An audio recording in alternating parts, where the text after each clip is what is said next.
안전한 부자 되는 과정 오늘이 13번째 수업이고요. 수업이 오늘 하게 되면 그 이론 수업은 14번이 마지막입니다. 예. 더 할 게 있냐? 경매에서 더 할 게 있냐? 물론 경매에 더 할 게 많이 있죠. 근데 제가 조금 오늘 그 얘기를 좀 드리면 이 교환이요. 교환 보는 법부터 좀 말씀을 좀 드릴게요. 교환에 보면 경매 절차 입찰서 쓰는 방법부터 이렇게 쭉 나와 있어요. 이 교재를 보시면 제가 이제 교재를 그간 얘기를 안 했던 이유가 제가 하는 동영상 수업에 이 교재 얘기가 대부분 녹아 있어서인데 실질적으로 교재를 언제 보시냐면 내가 관심 있는 물건이 있다. 그럼 유치권이 있으면 유치권을 여기 읽어보시는 게 좋아요. 그러니까 내가 또 법정지상권을 제가 쭉 설명을 했지만 제가 설명하는 것은 이론도 물론 있지만 하는 방법이나 이런 거 위주로 되어 있잖아요. 근데 그런 거 할 때 이론이 좀 부족하게 되면 실질적으로 실수할 수 있으니 수업 동영상을 한번 참고해 보시는 것도 괜찮지만 책을 이렇게 쭉 그때 그 수업이 끝난 이후에 책을 읽는 게 훨씬 더 효과적입니다. 제가 느낄 때 그냥 그 막연히 어떤 이론 배경이 없이 수업 없이 그냥 책을 읽으면 무슨 얘기인지 몰라요. 예를 들어서 배당이나 명도도요. 제가 배웠잖아요. 배운 걸 가지고 이렇게 쭉 읽어보시면 그때는 훨씬 더 수월하게 되어 갈 거고요. 배당이 중요하지 않은 건 아니지만 배당이 너무 어렵다 보니 우리는 낙찰받는 사람이지 배당받는 사람은 아니어서 덜 얘기하지만 실질적으로 배당이 언제 중요하냐면 요번에 저희가 받았던 다가구 이런 물건은요. 제일 중요한 게 그 주택임대차보호법하고요. 배당이에요.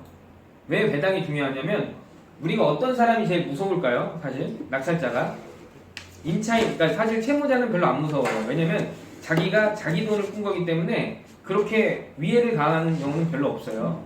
근데 보증금 3천만 원을 날리는 사람, 보증금 5천만 원을 날리는 사람, 소액 보증금인데도 불구하고 소액 범위가 지나서 그게 이제 근저당권 설정일에 따라 갖고 소액 보증금의 비율이 틀려지잖아요.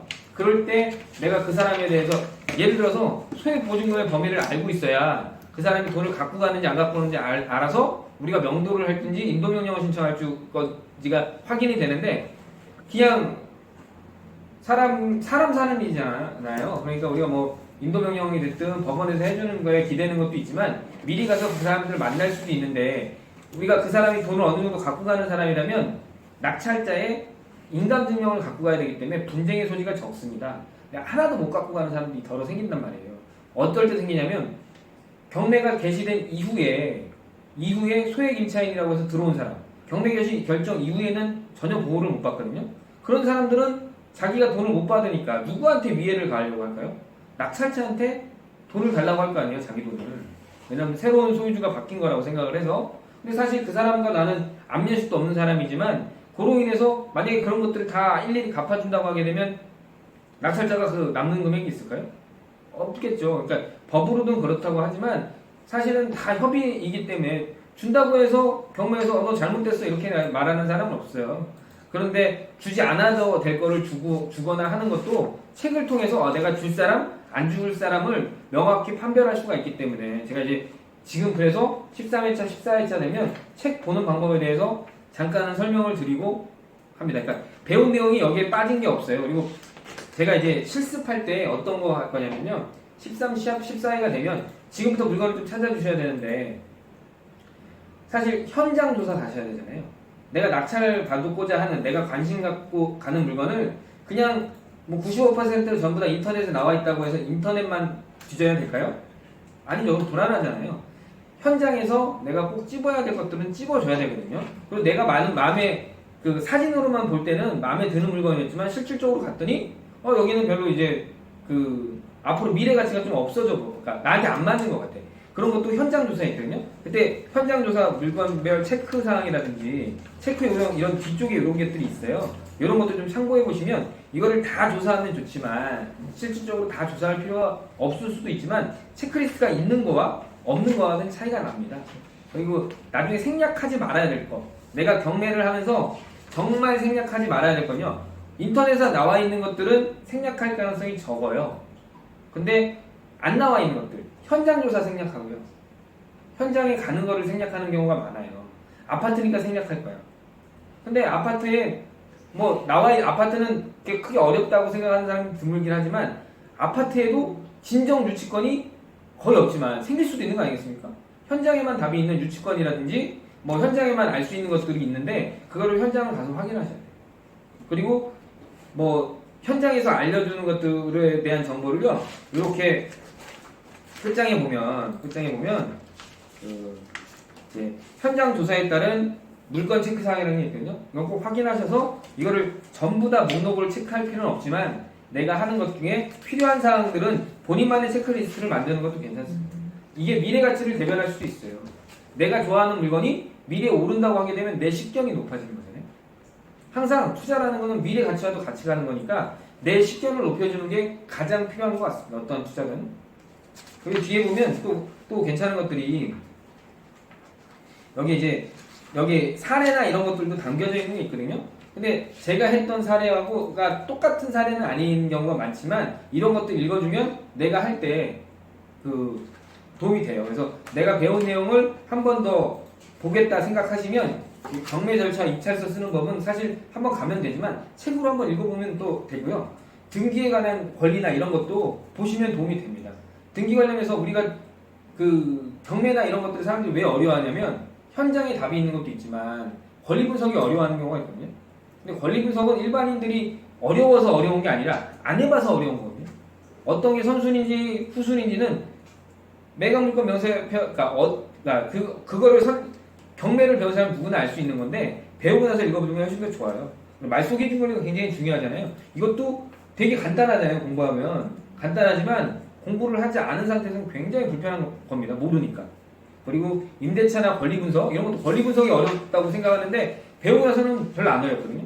명도나 이런 것도 내가 배당에 따른 명도도 배운 상태에서 보게 되면 덜 어려워요. 할만하다고요.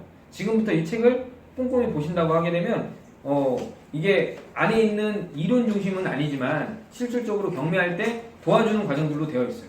이게 경매 절차나 경매 물건 분석이나 이런 것도 되기 때문에 지금부터 책을 보시는 거를 전 적극 권해드립니다. 그리고 공부를 하신 상태에서 이 책을 읽게 되면 이 책의 효과가 훨씬 더 좋을 거라고 저는 확신해요. 꼭 읽어봐 주시고요. 그리고 요번에 이제 이론 수업이 14회차가 돼가면 끝나는데 그 이후의 과정은 본인들이 이제 물건을 분석하고요. 그 배운 것들을 통해서 본인 지역이 됐든 관심 지역을 분석해서요. 한 가지씩 갖고 오시고요. 그거에 대해서 현장 나가서 어떻게 체크리스트대로 하는지 내가 투자할 물건을 선정을 해서 어떻게 하고 만약에 그 물건이 정말 괜찮다고 하면 그 다음 주나 아니면 그 주에 그러니까 그 다음 주나 경매 절차가 있는 거에 그거를 진짜로 해도 되고요. 아니면 뭐 모의 입찰을 하셔도 됩니다. 내가 아직까지는 현장에 가는 게 좀 두렵다 하실 수도 있잖아요. 그럴 경우에는 모의 입찰. 근데 지금 공부하신 거 가지고 입찰서 쓰는 것도 괜찮으니까 실질적으로 투자할 물건이라고 하면 투자해 보시는 것도 괜찮아요. 투자한다고 낙찰되나요? 그러니까 낙찰이 안 되라는 법은 없지만 지금 경매 시장에 좋은 물건이라고 막 관심도가 많은 물건은요 사실 낙찰가가 굉장히 높아져서 그냥 임시로 쓰셔도 되고요. 이것도 하는 방법인 게 진짜로 해놓고요. 돈 봉투에 1,000원짜리 하나 넣으셔도 돼요. 그거 안 봅니다. 떨어지면 바로 주거든요. 만약에 내가 낙찰이 됐어. 그래도 그 1,000원짜리 있으면 그 사람은 혼나진 않아요. 뭐라고 하지. 무효가 되니까 돈은 1,000원은 안 돌려줄 수도 있어요. 본 적은 없지만 돌려주는 경우는 봉투 깔까요? 안 까요. 안 깐단 말이야. 그러니까 내가 하는 물건에 대해서 모의 입찰 하실 때 그런 식으로 하셔도 됩니다. 물론 내가 최고가 매수인이 되면 요건 한 바가지 먹겠죠. 그리고 경매 방해죄 뭐 이런 건 안 돼요. 왜냐면 내가 1,000원을 쓴 거는 긴가민가 하다 그러니까 말을 만들어내서 가셔야겠지만 그리고 최저가로 쓸 건데 낙찰된다면 그 사람 한 명밖에 안 나왔다는 거잖아요. 그러니까 뭐 남은 금액 드리겠다 이렇게 해도 안 돼요. 무조건 그거 최저 경매 가격을 입찰 보증금을 내지 않으면 경매는 무효가 됩니다. 그러니까 그렇게 말씀하시면 돼요. 원래 내가 낙찰을 받고 나머지 금액을 주려고 했다 해도 무효가 됩니다. 저는 입찰 보증금을 안 냈다는 사유가 무효가 되는데 그거를 모르는 사람도 있을 테니까 그거 가지고 형사처벌을 하거나 그러진 않을 거예요. 한다고 해도 벌금도 안 나와. 내가 못 봤어요. 네, 그렇게 하시면 실질적으로 경매 입찰에 들어가서 실제로 한 사람이 되니까 그것도 방법이에요. 근데 이제 선무당이 사람 잡는다고 내가 그냥 낙찰받으려고 안 했는데 괜히 결국 낙찰되는 수도 있잖아요. 근데 지금 정도 공부하신 거면 이론적으로나 실질적으로 하실 때 탄탄하다고 저는 감히 얘기해요. 지금 뭐 이론적으로 불편한 사항이 없는 게 맞아요. 그리고 경매를 하게 될 때 이렇게 특수물건에 대해서 여러 가지 얘기했잖아요. 가장 1차인. 제가 이제 저도 99년부터 경매를 배웠는데 특수물건을 설명해 준 적이 거의 없어요. 왜냐하면 그 사람들도 모르니까. 법적인 걸 모르는데 특수물건 아니고는 들어갔을 때 사실 특수물건 아니라고 수익률이 떨어지라는 법은 없어요. 미래가치가 높은데 사람들이 관심 덜 갖거나 이럴 수 있습니다. 하지만 기회가 되게 적겠죠. 근데 유치권을 알면 유치권은 여러 차례 떨어질 가능성이 크잖아요. 법정지상권도 그렇고 가장임차인도 마찬가지예요. 저희가 배웠던 것도 또 공유지분이나 지분이나 수용이나 이런 물건들도요. 사실 다뤄주는 경매에 있어서 저는 못 봤어요. 제가 4번 정도 경매를 수업을 듣는데 예, 그래서 저는 뭐 좀 유니크하다고 생각을 합니다. 그러니까 그렇게 생각하시고 들어가신다고 하게 되면 내가 공부했던 근데 이거를 다 알 필요가 있나? 저는 그 3대장을 얘기를 하는데 그러니까 일반적으로 할 수 있는 사람이 가장 접근하기 좋은 게요. 접근하기 좋은 게 지분. 지분이 제일 좋고요. 지분이 왜 좋으냐면 상대가 결정이 되어 있잖아요. 내 돈이 묶이는 것보단 상대한테 팔 수 있는 물건이라서 좋아요. 근데 수익률은 법정지상권이 좋습니다. 근데 법정지상권은 우리가 지료를 결정하는 것도 아니고 그게 이제 법정지상권 유무도 결정할 수 없으니까 소송을 동반해야 되잖아요. 그러니까 시간이 오래 가는 거고요. 유치권은 법정지상권보다는 수익률은 좀 떨어질 수 있지만 예, 그 내가 유치권을 깨는 방법만 알고 있으면 굉장히 좋아요. 특히나 공장이나 이런 건 유치권 제가 전에도 설명드렸듯이 공장을 매매하는 기법만 가지고 있으면 중개사들이 공장을 토지 공장하는 분들은요 경매했을 때 되게 유리할 것 같아요. 그거를 파는 것만 알면 그럼 지방에 있는 공장 부지를 사서 그거를 그 공장은 우리나라가 뭐 돌아가려고 하면 누구든 필요한 사람이 있을 테니까 그거를 싸게 낙찰을 받아서 그거를 이제 뭐 실현수익하는 게 좋지 않을까 그렇게 하는 사람도 있을 것 같습니다. 제가 아직 공장에 대한 거는 그것도 특수물건이잖아요. 또 숙박시설도 많이 가격이 떨어지는데 숙박업을 하진 않는 한 그것도 특수물건이 되는 거예요. 그러니까 그런 거를 할 줄 알게 되면 그것도 굉장히 되게 그 고부가가치일 수 있을 것 같아요. 그러니까 부동산이라는 거는 뭐 주식은 그렇잖아요. 주식은 공부한다고 주식이 되나요? 그러면 애널리스트나 그런 사람들이 전부 다 재벌이어야 돼. 근데 주식은 그렇지 않잖아요. 욕심과 같이 가기 때문에 저는 사람 성향이 더 중요하다고 하거든요. 주식 투자는 사람 성향이 공격적인 사람은 주식 투자는 안 돼요. 사람이 되게 보수적이고 내가 그런 것들을 조금 이렇게 조절할 수 있는 사람이면 주식 투자도 권장할 만합니다. 기다릴 수 있는 사람. 그리고 대형주나 우량주 말고 소형주를 기웃기웃 하는 사람은요 돈 벌기가 어려워요. 워낙 왔다 갔다가 크잖아요. 그리고 사람은 왜 떨어질 때 참 이해가 안 되는 게 이해가 아니라 생각해 보시면 우리가 주식이 계속 이렇게는 안 되겠지만 장이 떨어질 때 파는 사람들이 삼성전자가 지금 7만 원대 왔다고 7만 원대 파는 사람들은 어떤 기분일까요? 그런데 7만 원대 파는 사람도 있잖아요. 이 7만 원에 머물 주식이 아닌데 9만 원은 갔던 건데 올해 안에 반드시 9만 원 가거든요. 제 경험상. 근데 왜 7만 원대 팔까? 못 기다리는 게 아니라 떨어지는 게 무서워서. 그리고 올라가는 거는 그러야 하는데요. 사람이 내리막을 타잖아요. 그럼 그런 게 못 참을 만큼 두려운 거야. 더 떨어질까 봐. 조급해지고. 그리고 그 돈이 내가 남지 않았어도 지금은 10%지만 지금 10%가 버틸 수 있지만 30-40%는 못 버틴다 생각. 그러니까 이런 사람들은 절대로 주식하면 안 돼요. 근데 그런 사람이 심리적으로 되게 많대요. 70%가 그렇대요. 그래서 주식 투자를 정말 작년에 장이 진짜로 좋았거든요. 작년에 근데 10명 중에 6명만 이익을 보고요. 4명은 손해봤어요. 근데 작년 같은 장은 안 오거든요. 보통 올해 같아요. 올해는 3,000선 됐다가 지금 3,100 정도 되잖아요. 그러니까 우리가 3% 정도가 올라요. 주식에. 근데 3% 정도 올랐을 때 주식을 100명이 하면 70명이 까지고요. 30명만 돈을 번대요. 3% 올랐을 때. 그러니까 평균적으로 주식은 3% 올라가거든요.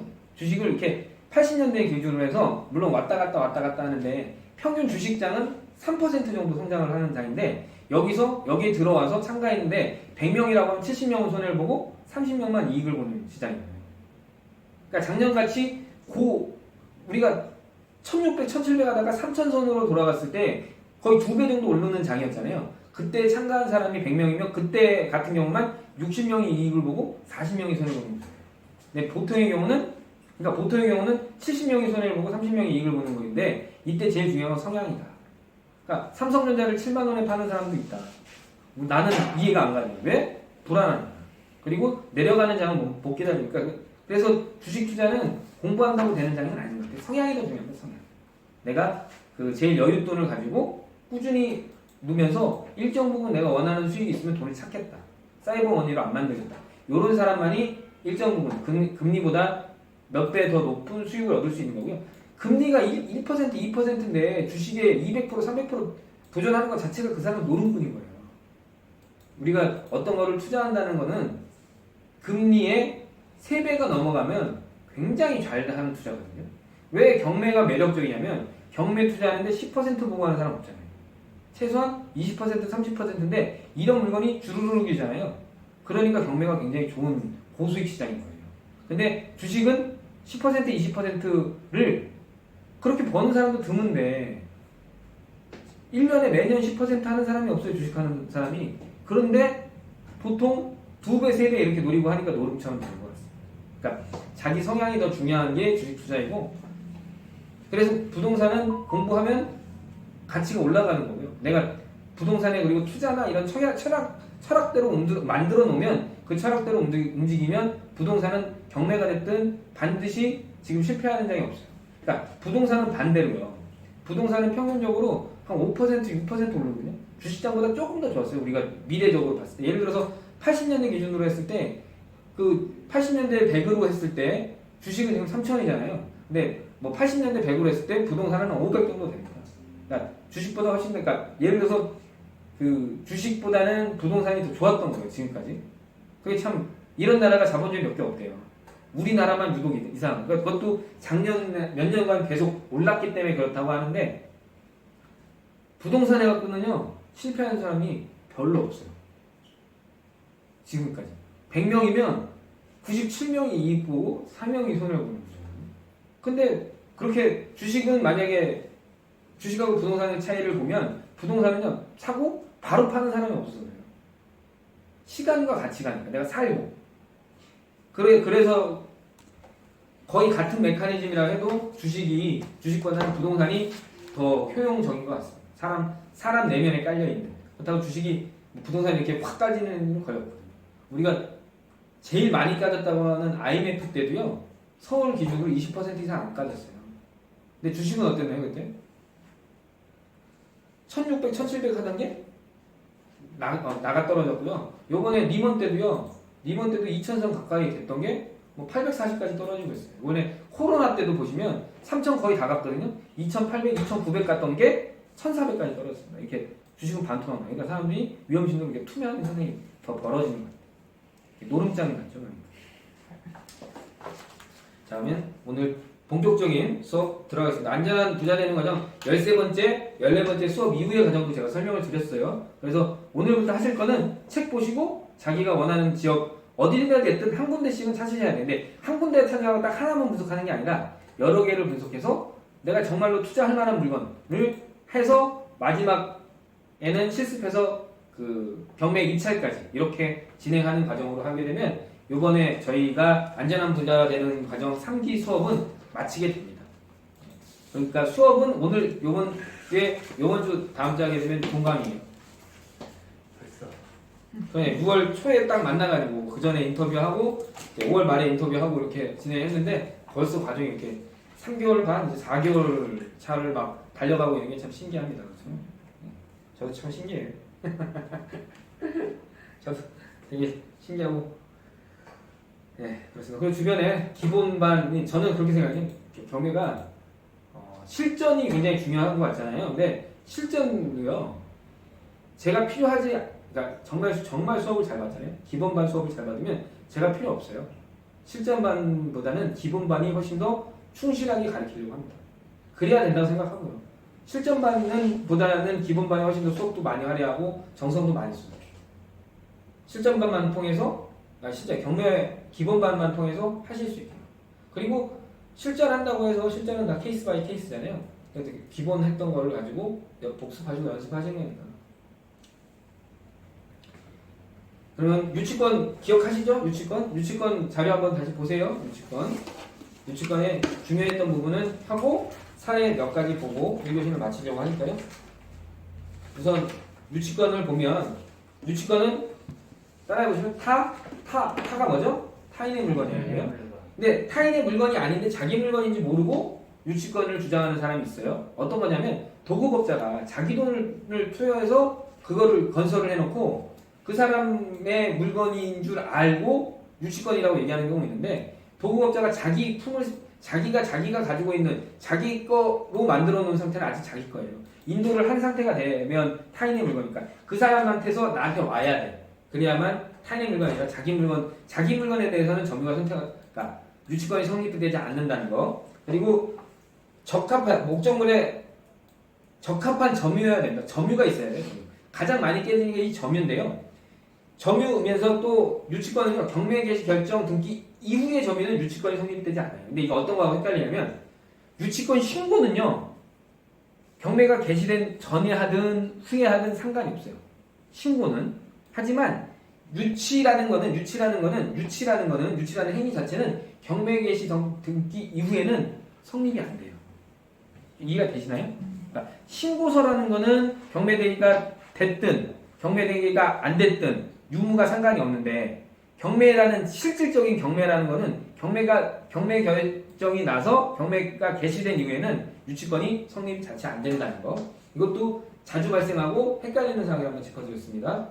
그리고 적법한 점유에서 공사업자가 대물 변제로 받은 부동산을 점유하는 경우는 그러니까 대물 변제로 받은 부동산은 점유가 안 돼요. 뭐냐면 공사업자가 그러니까 자기 물건이 돼버린 거야. 그리고 공사업자는 가압류 후 본안 소송으로 권리 행사를 해야 하지 그냥은 안 되는 거예요. 예를 들어서 한 번 더 조경사업 그러니까 점유는요. 조경사업자가 조경한 곳에 가야만 점유가 인정이 되는 거예요. 거기서 관해서 생기는 거니까 다른 것에 가가지고 점유를 한다면 인정이 안 되고요. 그리고 공사업자들이 공사대금을 못 받자 자기들끼리 협의하여 아무 부동산을 무당으로 점유해도 불법 점유로 점유가 인정이 되지 않습니다. 이런 사례도 있기 때문에 그러니까 유치권에서 제일 많이 배제되는 게 이 점유예요. 점유하기가 굉장히 어렵거든요. 사실. 그리고 관하여 생기는 거는 어떤 거냐면 그 부동산에 관해서 생겨야 돼요. 그 부동산에 다른 거로 생기는 게 아니라 내가 이 유치권이라는 거는 이거에 대한 것만 인정이 되는 거예요. 그거에 공사한 것 자체로만. 내가 101동을 공사하면 101동에 관해서만 유치권이 생기는 거지 소유자가 갔다고 해서 102동, 103동에는 안 생긴다는 거. 여기 뒷부분에 보면 부동산에 관한 경매 절차가 개시될 가능성이 있음을 충분히 인식하고도 그러니까 경매가 될 것 같은 물건이 있잖아요. 그 부동산에 개조에 관한 공사 도급 계약을 체결한 후 이에 따른 공사를 시행한 자가 공사가 대금 채권에 기초하여 낙찰자에 대하여 유치권을 주장하는 것은 신원 측에 반해서 허용되지 않는다. 이게 무슨 얘기냐면 내가 경매를 받은 사람 있잖아요. 낙찰자 괴롭히지 말란 얘기예요. 이게 그러니까 경매가 개시될 거를 아는 상태에서 유치권을 주장한다는 것은 이 사람이 누구한테 유치권을 주장했다는 거죠? 낙찰받은 사람한테 주장하려고 하는 거잖아요. 요럴 때는 유치권이 인정이 안 된다는 거예요. 그러니까 나 낙찰자 괴롭히지 마. 이런 얘기예요. 이해가 되셨나요? 네. 그리고 채권의 존재와 변제기. 변제기라는 거는 어떤 도급 계약을 하게 되면 내가 뭐 1월 1일 날 계약금 주고 중도금 2월 1일 날 주고 3월 1일 날 잔금 줄게. 공사가 마치면 그럼 3월 1일 이전에는 변제기가 도래되지 않았기 때문에 유치권 자체가 성립이 안 되는 거예요. 이해되셨나요? 네. 이거는 살짝 넘어갈게요.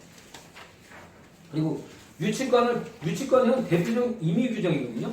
특약으로 그러니까 유치권을 배제할 수 있어요. 그러니까 채권을 성립시키면 유치권을 배제하는 특약, 미리 유치권을 포기하는 특약, 유치권이 이미 성립한 후에 유치권을 포기하는 특약 등이 모두 유효해요. 그러니까 유치권은 대표적인 임의 규정이기 때문에 예를 들어서 은행에서 대출이 나갈 때 유치권이 있으면 대출 나갈까요? 잘 안 해줄 거 아니에요. 그래서 은행에서는 유치권이 성립되면 공사업자들한테 다 이런 걸 받아놔요. 대출 받을 때. 공사하는 곳에 만약에 대금을 받으려고 하게 되면 공사업자들을 불러서 은행에서 다 이제 받아놓습니다. 그러니까 실질적으로 공사가 돼도 은행에 대출 나간 물건들은 유치권의 행사가 잘 안 되는 부분이 이런 부분이에요. 공사 진행 중에 공사를 하겠다고 하게 되면 내가 예를 들어서 토지 주인이 건물을 부수고 다시 지려고 해요. 그러면 은행에서 대출 나갈 때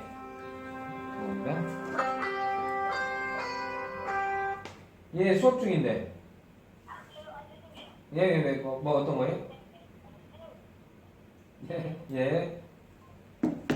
그래서 제가 은행에서는 미리 다 받아놓기 때문에 그 도급업자들을 다 불러놓고 이런 거 다 받아놓고 대출이 나갑니다.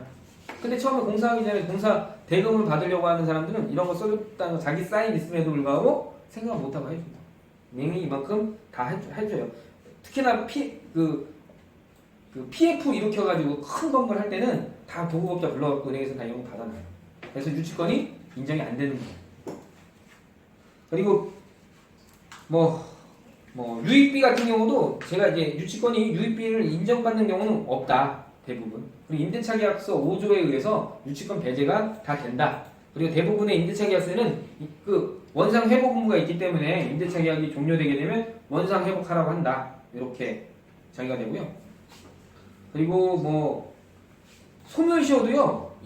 소멸 공사대금에 대한 소멸시효가 예전에는 좀 더 길었거든요. 5년, 10년이었는데 3년으로 짧아져가지고 공사를 완료한 다음에 3년 동안 제시하지 않으면 소멸해버려요.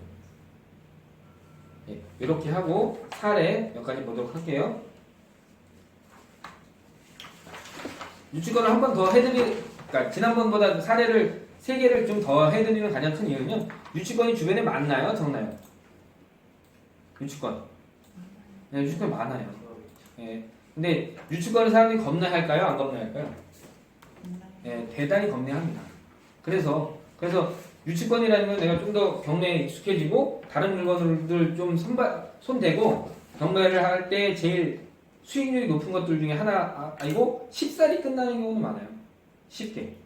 그래서 한 번 더 소개를 드린다고 생각하시면 맞을 것 같습니다. 자, 2004 타경 23700 특사는 경기도 연천군 정공읍 간간이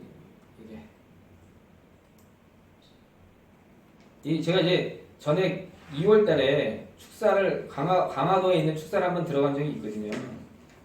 그래서 제가 얘기를 좀 드렸던 것 같은데 그 축사가 매력적인 이유에 대해서 잠깐 설명을 드리면 서울 경기도에 있는 연천이면 서울 경기도잖아요. 강화도 경기도였고 여기에 축사가 허가가 날까요? 안 날까요? 최근에 허가가 날까요? 허가 안 나요. 허가 안 나는데 이게 과거의 축사는 인정이 된단 말이에요. 그러면 만약에 내가 축사를 갖고 있는데 소 키우고자 하는 사람들은 저 경북에서 소 키우는 게 잘 팔릴까요? 서울 인근에 연천이나 강화에 있는 게 잘 팔릴까요? 강화죠. 왜? 가까워. 그리고 이런 도축업자들이 제일 비싸게 생각하는 게요. 예를 들어서 도축 장소에서 서울로 올라올 때 서울에 판매가 서울에 많이 되나요? 아니면 저기 충청도나 이런 데가 많이 되나요? 서울이잖아요. 서울 인근 지역이 그래서 인기가 많은 거예요. 서울 인근 지역. 근데 지금은 서울, 경기, 인천 이런 데는요 안 나옵니다. 허가가 안 나오니까 계속적으로 줄을 거 아니에요. 근데 그 도축업자는 축사업자는요 허가가 나와 있는 지방에 있는 사람들보다는 서울 근처에 있는 사람이기 때문에 그래서 경매할 때 전 축사가 나오면 대단히 좋다고 생각해요. 그러면 팔 사람이 명확한 거잖아요. 근데 거기다가 축사는 특수물건 아닐까요? 그렇게 생각하는 사람이 드물어서 시장에서 반응을 좀 하는 것 같아요. 저는 2월 달에는요 그거를 제가 축사가 매력적이라는 얘기를 듣고 그렇게 실행해가지고 한번 낙찰 받으려고 했던 적이 있어서 한번 다시 소개한 거예요. 그러니까 사람들이 생각할 때 축사하면 혐오시설이잖아요. 알지 못하면 안 들어가.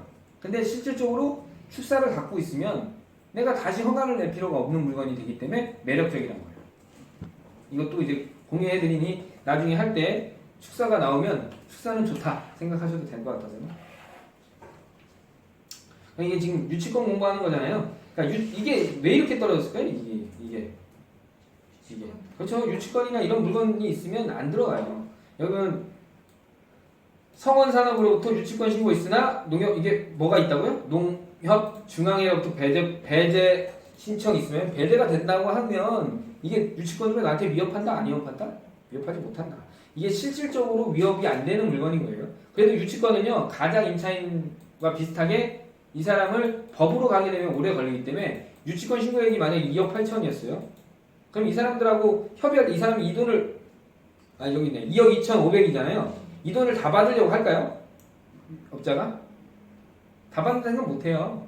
그러니까 협의했을 때 뭐 한 10% 정도에서 2천만 원 정도에서 받을 수 있는 거예요. 근데 예를 들어서 내가 2천만 원을 준다 해도 내가 이거를 3억 9천에 받았어요. 예를 들어서. 그럼 4억 원에 받았다 쳐도 유치권 2천만 원을 준다 해도 4억 2천인데 9억 5천짜리를 4억 2천에 받는 거 아닐까요? 그리고 이게 810평이에요. 건축 면적이. 그리고 토지 면적이 2,000평이 넘습니다. 그럼 축사로서 소 한 100마리 키울 수 있는 곳이 아닐까요? 100마리 몰라도 50마리 키울 수 있는 데인데 소 한 마리 얼마냐면 한 800만 원 하거든요. 그러면 얼마예요?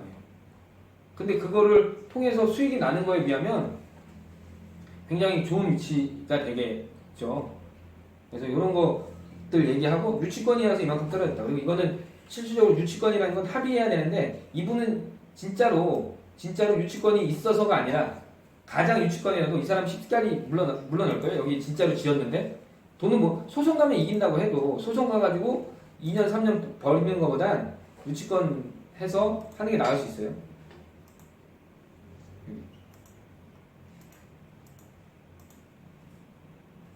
이거 이제 다 바뀌었나? 이제 넓죠? 소 이렇게 딱 유치권 되어 있는데 요런 거 해가지고 하게 되면 찾는 사람이 많다.